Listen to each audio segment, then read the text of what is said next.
আপনারা দেখছেন DP digital. চোখ রাখবো আজকের খবরের দিকে। আগামী 21শে জুলাইয়ের কর্মসূচিতে যোগ দিতে কলকাতার উদ্দেশ্যে রওনা দিলেন তৃণমূল কংগ্রেসের কর্মী সমর্থকরা।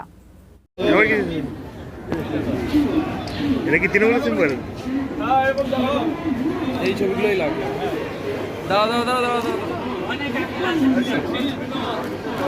এইদিকে দেখো, ওইদিকে এদিকে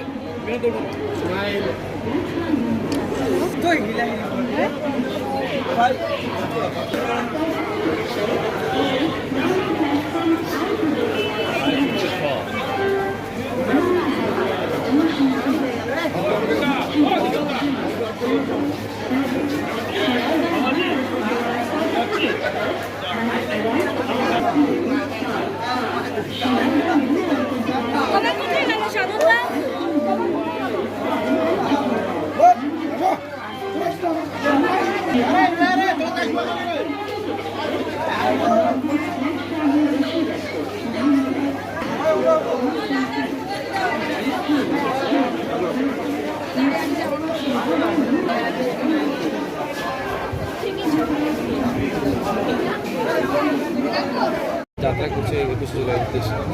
এখন আমরা আজকে সকালে 1000-এর উপরেই হয়তো যাবে আমাদের সাথে। এছাড়াও সারা দিন যাচ্ছে, গতকাল থেকে শুরু হয়েছে এবং আমাদের বিভিন্ন অঞ্চলগুলো থেকে ওয়ার্ড থেকে প্রচুর বাস যাচ্ছে এবং রাতে দার্জিলিং মেল থেকে শুরু করে তিস্তা তোরসা, কাঞ্চনকন্যা প্রত্যেকটা ট্রেনেই যাবে। আগামীকালও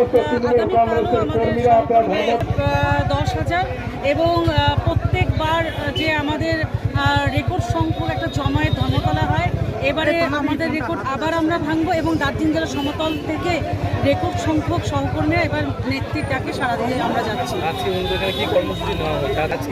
আমরা প্রথমে টেন্ট, আমাদের যে দলীয় ক্যাম্প বানানো হয়েছে সেখানে আমাদের সভাধিপতি থেকে আমাদের জেলা কমিটির পদাধিকারীরা প্রত্যেকে রয়েছেন এবং আমরা এখানে সকালবেলা একটা টিফিন আমরা দিচ্ছি যারা আমাদের সঙ্গে সহযাত্রীরা আজকে রয়েছে এবং দুপুরবেলাও তাদের একটা খাবারের ব্যবস্থা আমরা করেছি, জল সবটা। এবং আমি নিজেও আজকে এই হলদিবাড়ি সুপারফাস্টে যাচ্ছি এবং আজকে সন্ধ্যেবেলা আমরা পৌঁছে যাবো, তারপর ক্যাম্পে তাদেরকে আমরা ঠিকঠাকভাবে রাখার ব্যবস্থা করব। 1200 মতো আজকে হবে এই ট্রেনে এবং সারাদিন অন্যান্য ট্রেন বাসগুলোতে আরও সবাই।